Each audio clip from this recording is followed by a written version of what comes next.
கல்யாணத்துக்கு முன்னாடி பஸ் ஸ்டாண்டா போய் நிப்பேன். பிச்சை எடுக்கிறதுக்கா? வீட்டுக்கு போறதுக்கு பஸ் ஸ்டாண்ட்ல போய் நிப்பங்க. அப்படியா? புதுசா கல்யாணமான ஜோடிகள்லாம் பாத்தீங்கன்னா அந்த காலத்துல நம்ம ஐயா போல உள்ள காலத்துல எல்லாம் பைக் இறக்கி இருந்தாங்க, 2 வீலர். அந்த வீட்டு அம்மாவை அந்த சீட்டை பாத்தீங்கன்னா நேரா தான் இருக்கும், பார்த்திருப்பீங்க. டிவிஎஸ் 50, எக்ஸல், சாம்பு இந்த மாதிரிப்பட்ட பைக்குகள் தான் இறக்கியிருந்தாங்க.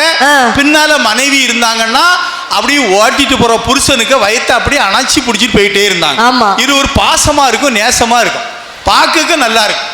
ஆனா இன்னைக்கும் புதுசா கல்யாணமான ஜோடிகள் பைக்ல தான் போறாங்க. பைக்கு மாடல் எப்படி இருக்கு பாத்தீங்களா? அந்த ஓட்டிட்டு போறவன் இப்படிதான் விழுந்து கிடக்கான், அங்க விழுந்து கிடக்கான்.